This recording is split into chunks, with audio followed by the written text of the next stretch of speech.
네, 안녕하십니까. 저는 그 무신사에서 그 여러 뭐 대관 업무라든지 그리고 뭐 고객 관련된 여러 업무들 그리고 법무 뭐 등등 여러 많은 일을 하고 있는 이재환이라고 합니다. 저는 그 무신사라는 회사는 2021년에 사실 합류를 했습니다. 그런데 이제 와서 처음 느낀 게 굉장히 새로운 시도들을 정말 많이 하고, 그리고 저는 그전엔 또 다른 유통기업에 있었습니다만 새로운 유통이란 이런 것인가라는 생각을 많이 했었고요. 그래서 유통에 있어서의 차별화를 어떻게 하지? 라는 고민을 굉장히 많이 해왔던 회사구나라는 생각을 했습니다. 그런데 이제 무신사라는 회사가 그런 차별화에 대한 고민을 하는 과정에서 사실 가장 한가운데 있었던 것은 저희 판매자였다라고 생각을 하고요. 어떻게 하면 이 판매자들과 함께 고객한테 소구할 수 있을까, 그런 고민을 굉장히 많이 해왔고, 그 예전 뭐 저희가 과거까지도 한번 쭉 가보겠지만, 한 10년, 15년 전부터 그 저희 창업자는 그 고민을 어떻게 하면 가격 경쟁만 해서는 답이 없는데, 그게 아니라 어떻게 하면 우리가 다른 곳에는 없는 가치를 제공해 줄 수 있을까? 그렇게 해서 이제 고객을 자연스럽게 우리에게 끌어모을 수 있을까? 그 고민을 많이 해왔던 그 스토리에 대해서 좀 말씀드리려고 합니다. 그 저희 무신사라는 회사 그 서비스의 변천사라고 좀 거창하게 말씀을 이제 써놨습니다만, 무신사라는 회사는 그 조만호 의장님, 저희 창업자를 떼고 생각할 수 없는 좀 그런 부분이 있습니다. 이분이 이제 아까 송기령 부사장님께서 말씀 주셨는데, 무진장 신발 사진 많은 곳이라는 처음에 프리첼 커뮤니티로 시작을 했습니다. 이게 이제 2001년이었고요. 이분이 고3 때였던 걸로 제가 기억을 하는데, 고3 때 남들은 이제 공부하는데 이분은 나 패션에 너무 관심이 많아서 프리첼 커뮤니티를 처음에 개설을 했던 거죠. 이때부터 어떻게 보면 이제 저는 이 조만호 회장님이 그 성공한 덕후의 전형이 아닐까라는 생각을 하는데, 그 씨앗이 이때 시작이 됐다라고 생각을 하고요. 그리고 이제 2005년 정도 계속 이제 프리첼 커뮤니티에 뭔가 여러 가지 정보도 드리고 뭐 서로 이제 소통도 하고 하다가 2005년에 무신사 매거진이라고 이제 이 룩북 같은 것을 발행을 시작했습니다. 보시면은 예전에 그 뭐 압구정 뭐 패션 피플, 페피 뭐 이런 사람들, 이제 그런 분들에 대한 뭐 돌아다니면서 사진도 찍어서 이제 올리고 하는 이런 게 이제 무신사 매거진이 시작이었고요. 그러다가 이제 이게 사람이 많이 모였어요. 한 뭐 20만 명 가까운 사람들이 이제 프리첼 커뮤니티에도 가입해 있고, 이제 프리첼은 사실 점점 프리첼은 어차피 문을 닫았기 때문에 다른 곳으로 옮겨가면서 이 수많은 사람을 데리고 뭔가를 할 수 있는 게 없을까라는 고민 끝에 했던 것이 무신사 스토어 2009년에 오픈을 한 거고요. 그 당시에 이제 두 가지를 크게 생각을 많이 했다라고 하시더라고요. 이 커뮤니티를 가지고 뭔가 커머스로 넘어가는, 사실 지금은 저희가 이런 모델들이 많았지만 그 당시에는 이게 다른 뭐 회사 이렇게 하는 회사가 있었다거나 그런 건 아니었거든요. 어떻게 보면 약간 선구자적인 이제 커뮤니티를 이제 스토어로 옮겨가는 과정이었고, 그때 또 하나 생각했던 것이 그 당시에 이제 패션 디자이너 분들의 할 거리가 많지 않았던 거죠. 그러니까 보통은 대부분 명품 시장과 보세 시장으로 양분화되어 있었고, 그 가운데 시장이 사실 성숙하지 못했던 시기라고 생각합니다. 그래서 디자이너분들도 좀 잘 풀리면은 어떤 뭐 패션 브랜드들 가서 이제 크리에이티브 디렉터라는 이제 호칭이 한창 유행할 때였는데, 그렇게 가거나 내 브랜드를 한다는 생각을 잘 못하던 시기였다라고 하더라고요. 이제 이때 이 디자이너들 재능 있는 분들이 이렇게 많은데 이분들이 자기 그 브랜드를 내서 이게 좀 잘 팔리면 좋을 것 같은데 그럴 만한 곳이 없을까? 그럴 만한 판로가 없을까라는 고민을 했고, 무신사 스토어를 좀 그렇게 잘 써보면 좋겠다라고 생각을 했습니다. 그래서 이제 무신사 스토어가 2009년에 처음에 런칭이 됐고, 뭐 그다음에 쭉 성장을 해오면서 2017년도에는 저희가 PB 브랜드 그 무신사 스탠다드라는 브랜드를 런칭을 했습니다. 지금은 이제 오프라인 매장도 1호점이 홍대에 있고 2호점이 이제 신노련역 근처 강남역 쪽에 있습니다만, 이 무신사 스탠다드 같은 경우도 오프라인 매장을 지금 대폭 확장을 하려고 저희가 좀 고려를 하고 있고요. 뭐 지금도 부산 매장, 뭐 대구 매장을 포함해서 전국적으로 계속 매장을 준비를 하고 있습니다. 이제 수십 개 이상의 매장을 내려고 하고 있고요. 근데 이제 무신사 스탠다드라는 이 브랜드는 다 그 당시부터 최초부터 고민했던 포인트가 우리 입점 그 판매자들의 브랜드와 겹치지 않아야 한다. 겹치지 않았으면 좋겠다. 왜냐하면 그분들의 가져갈 걸 저희가 뺏어오는 그림은 아니었으면 좋겠다라는 고민이 있었고, 그래서 보시면 입어보신 분이나 사보신 분은 느끼시겠지만 좀 굉장히 약간 무지 형태, 그러니까 색깔도 굉장히 단순하고요. 뭐 그러니까 티셔츠라고 하더라도 이제 티셔츠가 뭐 다양한 무늬가 있는 게 아니라 보통 그냥 흰색 티셔츠, 뭐 검은색 티셔츠 해서 기본템으로 입기 좋은 이런 제품들이 많이 있습니다. 그래서 이게 우리 브랜드 걸 뺏어오진 않아야 한다라는 전제하에서 사실 그렇게 좀 구성을 했던 부분이 있고요. 그리고 이제 2019년이었습니다만 이제 그 저희가 뭐 세콰이어 캐피탈이라는 이제 그 미국의 어떤 좀 굉장히 저명한 펀드로부터 뭐 투자 유치를 하면서 이제 유니콘 기업에 선정이 되기도 했습니다. 그 과정을 보시면 말씀드린 것처럼 그 브랜드가 가장 중요하다라는 게 이제 저희의 가장 기본적인 컨셉이고요. 지금은 7,000개 이상이라고 하는데 현재 거의 7,800개. 그래서 계속 새로운 브랜드들을 유치하고 입점시키고 이제 이 작업을 하고 있습니다. 그리고 이제 누적 상품 수나 뭐 신규 상품도 계속 늘어나고 있고요. 누적 회원 수는 이제 현재는 1,000만 이상. 그리고 그 MAU라고 하죠. 그 매월 이제 뭔가 그 활성화되어 있는 고객 수는 거의 이제 500만 명에 가깝게 이르고 있습니다. 네, 그런 이제 큰 그 아까 말씀드린 2009년에 시작한 무신사 스토어가 지금 이제 현재는 그래서 버티컬 커머스의 그래도 가장 대명사 같은 회사가 되었다라고 생각을 하고 있습니다. 그래서 매출도 이제 뭐 보시면 2천억 원에서 뭐 3천억 원, 4천억 원, 올해는 저희가 적어도 7천억 원 이상의 매출액 달성을 할 걸로 예상을 하고 있고요. 전체적인 거래 볼륨도 계속 이제 늘어나고 이제 영업이익을 사실 플랫폼 기업들이 영업이익을 달성하기가 굉장히 좀 어려운 부분이 있는데 그래도 지속적으로 흑자를 내면서 계속 성장을 하고 있습니다. 기업 가치도 뭐 거의 4조 원 가까운 평가를 받고 있다라고 하고요. 그래서 2013년을 그 처음에 말씀드린 거는 이 당시에 그 전에는 개인 사업자로 사업을 시작했었고 2013년에 이제 법인을 설립했던 시점이고요. 지금 거의 이제 10년 전이라고 보시면 되는데 그 당시엔 연 거래 규모가 100억 원이었습니다. 근데 이제 그 다음에 480억 원, 뭐 1,060억 원 이게 쭉쭉 해서 거의 지금 10년간 그 350배 가까운 성장을 했다라고 평가를 하고 있고요. 그래서 어쨌든 막 그 상당한 성장을 이루면서 계속 그 범위를 늘려가고 있고 오프라인까지도 확장을 하고 있는 상황입니다.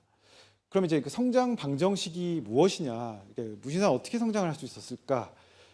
말씀드린 것처럼 이제 커뮤니티로 시작을 해서 이걸 아까 송 부사장님 말씀하셨던 거죠. 커뮤니티에서 컨텐츠 미디어에서 커머스로 발전하는 과정의 가장 전형적인 회사 커머스가 아닐까. 이제 무신사가 이제 그렇지 않을까라는 생각을 하고요. 그러니까 처음에는 이제 커뮤니티에서 여러 신발 사진뿐만 아니라 이제 옷 사진을 모은 거죠. 이게 압구정에서 이 사진도 찍고 뭐 어디 청담동 가서 이런 사진도 찍고 또 뭐 이대 앞에 가서 이런 사진 찍고 계속 올리는 거죠.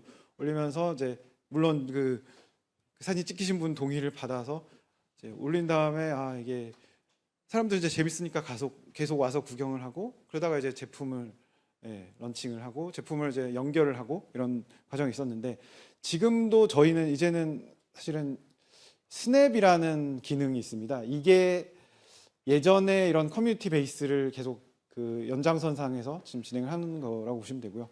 지금도 예전에 뭐 압구정 패션 피플처럼 패션 피플들이 또 젊은 친구들이 많이 있죠. 뭐 특히 20대들 이런 친구들 패션 피플들이 굉장히 주목받고 싶어하고 그래서 문신사에도 자기가 이제 옷 입은 사진을 찍어 올리기도 하고 또 저희가 우리랑 같이 찍어보자라고 해서 이분들을 모시고 같이 찍기도 하고 그래서 그런 다음에 이제 구매 링크를 연결을 하는 거죠. 그래서 사람들 이제 보다가 이거 이 옷 되게 예쁜데 해서 이제 같이 구매를 하도록 그렇게 연결을 하는 이제 커뮤니티를 토대로 이제 컨텐츠 커머스로 발전해 나가는.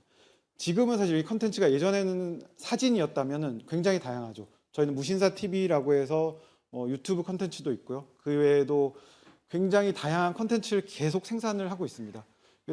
회사 내부에도 이제 미디어 제작실이라는 이제 부서가 있을 정도로 여기에서 거의 수십 분이 이제 맨날 컨텐츠를 만드는 거죠. 어떻게 하면 또 재밌는 컨텐츠, 좋은 컨텐츠를 만들까. 그러다 보면 이제 고객분들은 뭐 밤에 자기 전에 아니면 뭐 점심 먹고 나서 한번 보시고 그냥 재밌는 거 없나 하고 보시는 거예요. 보다가 보면은 근데 이 옷 재밌고 또 뭐 이 영상 재밌고 저희가 뭐 저희 브랜드 입점 브랜드 관련된 스토리도 컨텐츠를 만들기도 하고 또 여러 가지 모델분들 모시고 최근 같은 경우는 저희가 밀라노 패션 위크에 모델도 보내고 저 이제 촬영팀도 보내서 거기서 이제 밀라노에서 패션 위크에 서지는 못하더라도 저희 브랜드들이 이 브랜드들이 밀라노에서 이제 모델들이 입고서 여러 가지 이제 거리를 걸어 다니면서 사진과 뭐 영상을 찍어서 올리면 또 이것도 재밌게 보실 수 있고 그래서 굉장히 많은 컨텐츠를 지속적으로 생산을 하면서 또 이게 고객들의 반응을 보고 이게 고객들의 반응이 좋은 컨텐츠는 또 더 생산을 하고 이런 과정을 통해서 무신사를 방문할 이유를 계속 만들어 주는 거죠. 그래서 방문하는 이유 고객분들이 말씀하신 게 새로운 트렌드를 보기 위해서 아니면 이유 없이 습관적으로 그냥 뭐 재밌는 거 없나 보러 오는 거죠. 이 과정이 사실 가장 또 중요한 무신사가 성장한 가장 중요한 이유가 아니었을까라는 생각을 합니다. 저희가 이제 인수를 했던 플랫폼 중에 29cm, 2구라고 부르기도 하는데 이런 플랫폼이 있습니다. 이제 이 플랫폼은 여성 패션에 좀 더 가깝고 패션 이외에도 뭐 저희는 이제 취향 플랫폼이라고 또 얘기를 하는데요. 옷만 있는 게 아니고 여기서 뭐 삼성전자 제품을 팔기도 하고 또 여기서 여러 가지 선물 카카오 선물하기를 대신해서 선물을 할 만한 품목들 뭐 우산을 선물할 수도 있고 아니면 여러 가지 그냥 좀 소위 말하는 약간 잡화류 패션 잡화류 이런 것들도 판매를 하는데 이 플랫폼 역시 사실 취향이라는 게 고객들이 여기에 오시는 고객들 중에 목적형 고객은 아주 많지는 않거든요. 목적형 고객에게 좋은 플랫폼들은 보통은 좀 더 오픈마켓에 가깝다라고 하면은 저희한테 많이 오시는 분들은 그냥 뭐 예쁜 거 없나 아니면 뭐 그냥 심심해서 이런 분들에게 계속 새로운 트렌드를 소개하고 마음에 드시면 또 이게 링크를 연결해서 구매까지 연결하도록 하는 이런 게 저희의 좀 비결 중에 하나가 아니었을까 생각을 하고 있습니다. 방금 말씀드린 스냅이라는 게 이제 누구나 자신 패션 사진을 찍어서 공유할 수 있는 이런 공간이고요. 예전엔 거리 패션이라는 서비스로 해서 저희 그 창업자분이 직접 어디 압구정 나가고 이대 나가서 이제 사진 찍어서 올렸던 그 서비스가 지금은 이제 스냅으로 이제 서비스를 하고 있고요. 그 보시면 이제 여기 그 모델들이 여러 이제 사진들을 올리는 거죠. 자기가 입은 여러 사진들을 올리면서 이제 이 모델의 좋아요 표시를 하면 이 모델께 계속 나한테 이제 나오는 거고 이 모델이 마음에 들어서 하기도 하고 뭐 이 패션이 마음에 들어서 하기도 하고 하면서 이제 그 키나 몸무게 해당 모델의 키 몸무게는 어떤지 이게 또 내 사이즈에 맞는지 하면서 이 모델과 나의 접점을 찾아가는 과정이라고 보시면 되겠습니다. 그래서 저희 입장에서 이 모델들을 많이 육성을 하고 패션 인플루언서로 활동을 하시도록 하면서 뭐 무신사 TV 유튜브도 나오시도록 하고 이런 스냅에도 나오고 뭐 저희 공식 SNS 인스타그램이라든지 뭐 여러 가지 그 SNS 채널에서도 등장을 시키고 하면서 이제 같이 이 모델과 또 같이 성장하려는 이제 그런 부분들이 있고요. 말씀드린 것처럼 상품 연동을 통해서 이 스타일을 보고 구매하도록 이렇게 하는 경우 하고 있습니다. 그 이제 저희 특징 중에 하나가 이제 랭킹이라는 건데요. 그 사실은 다른 커머스에서는 글이 좀 일반적 통상적이지는 않은데 저희는 이 랭킹을 굉장히 중요하다고 생각하고 이 랭킹의 공정성 측면에서도 굉장히 많은 그 노력을 기울이고 있습니다. 사실 저희가 그 기준을 명확하게 말씀드리기는 힘들고 왜냐하면 기준이 명확하게 공개되면 또 그에 따른 어뷰징이 발생할 수도 있다 보니 하지만 뭐 판매 수량, 뭐 매출액 그리고 조회수, 후기 등등 여러 가지를 다 반영을 해서 계속 실시간으로 이 랭킹을 돌리고 있습니다. 그러다 보니 이제 많은 고객분들은 또 랭킹을 보시다가 이 중에 상위 랭킹 중에 또 상위 랭킹이랑 결국 사실 많이 팔리는 제품일 가능성이 높다 보니 이 중에 나랑 맞는 게 있는지 보시기도 하고 또 어떤 고객분들은 사실 패션 자체의 특성상 패션은 이게 남들이 너무 많이 입는 옷을 입고 싶지는 않잖아요. 그러다 보니 너무 상위는 거르고 조금 아래 뭐 한 32 이하 아래로 보신다거나 뭐 이런 분들도 계시고 그래서 저희는 또 이 랭킹에서 너무 그 많은 분들이 그냥 소비된다라는 느낌보다는 또 저는 이 표현을 사실 회사에 와서 처음 들었는데 감도 있는 패션 제품들을 또 잘 소개할 방법이 없을까를 이 랭킹 그 알고리즘에 또 반영을 하기도 합니다. 네. 그래서 이 랭킹이란 실시간 랭킹은 전혀 광고 수익과 무관하게 광고와는 전혀 상관이 없고요. 그리고 이용자의 트렌드를 이제 가장 잘 알려주는 이제 그런 툴로 제공을 하고 있습니다. 네, 그리고 이 랭킹 자체는 그리고 뭐 연령대별 랭킹도 있고 뭐 다양한 방식으로 랭킹을 나눠서 그래서 제공하고 있습니다. 말씀드린 것처럼 이제 무신사라는 플랫폼은 광고를 전혀 하고 있지 않은 상황이고요. 왜냐하면 이게 플랫폼 같은 경우는 광고가 들어가는 순간 결국 광고비를 많이 내는 제품들이 올라가게 되다 보니 그로 인한 이제 역효과가 분명히 있다라고 판단을 했고 그래서 상업적이지 않은 그래서 진정성 있는 컨텐츠를 최대한 제공하자 이걸 기반으로 커머스를 제공하자라는 게 좀 저희의 목표입니다. 만약에 이제 광고가 앞단을 점령하고 있다라고 하면은 이제 정말 소비자가 고객들이 원하는 취향과는 좀 괴리가 생길 수도 있고 그건 저희가 원하는 바가 아니라고 보고 있기 때문인데요. 이 부분도 아무튼 저희가 좀 어떻게 보면 그동안 성공을 할 수 있었던 그런 공식 중에 하나가 아니었나라고 생각을 하고 있습니다. 그리고 결국 무신사의 사실 미래뿐만 아니라 현재도 마찬가지인데 저희가 가장 중요하게 생각하는 부분은 아까 말씀드린 브랜드와의 동반 성장이고요. 혹시 커버낫이라는 브랜드 이런 This is never that 이런 류의 여러 스트리트 브랜드들이 있는데 이런 브랜드들은 지금은 굉장히 큰 업체가 됐지만 2009년, 10년 처음에 커머스를 시작할 때만 해도 정말 매출이 얼마 안 나오던 시기에서 우리 같이 잘해보자. 우리가 여기 팔로를 깔아줄 테니 한번 같이 브랜드와 플랫폼을 같이 키워보자라는 이제 그런 기치하에서 서로 함께 성장해왔던 그런 상황인데요. 지금도 계속 유망한 브랜드를 어떻게 하면 발굴할까 굉장히 고민을 많이 하고 있고요. 사실 완전 대학생들부터 해서 신진 디자이너들을 어떻게 육성할지 그리고 이미 창업한 디자이너나 이제 브랜드 사장님들을 어떻게 하면 잘 팔리도록 그리고 좀 부담이 없도록 창업을 하고 이제 성장을 하도록 할 수 있을지 그리고 어느 정도 이제 좀 규모가 갖춰진 곳들은 더 스케일업하기 위해서 어떻게 할 수 있을지 지금은 예전에는 그렇지 않았지만 저는 이제 무신사의 노력도 약간은 기여를 했을 거라고 생각하는데 지금은 그러니까 연 매출액이 몇백억씩 되는 브랜드 최소한 100억 이상 되는 브랜드가 저희 입점 업체 중만 해도 수십 개 이상이 되고 있고요. 한 4, 500억, 500억 이상 넘어가는 브랜드들도 상당히 있습니다. 이 브랜드들은 이제 예전에는 전혀 생각할 수 없었던 큰 이제 규모가 됐고 이 자체적으로 투자 유치를 하기도 하면서 여러 가지 굉장히 많은 성장을 하고 있고 그러고 있습니다만 저희가 어떻게 하면 기여를 하고 있을지 할 수 있을지 고민을 많이 하고 있습니다. 신진 디자이너 및 브랜드 육성 단계에서 보시면은 그 대학생 대상 뭐 패션 장학 사업을 진행하기도 하고요. 그래서 뭐 장학금을 지급하고 여러 가지 인턴십 기회를 제공하기도 하고 또 넥스트 패션 인큐베이터 프로그램이라고 해서 이제 특히 22년에 시작했는데 총 예산 25억 원을 들여서 이제 뭐 런칭 예정인 브랜드를 여러 가지 지원 사업을 한다든지 뭐 마케팅을 지원하고 뭐 상표권 관련된 컨설팅을 지원한다든지 여러 가지 도움을 드리고 있고요.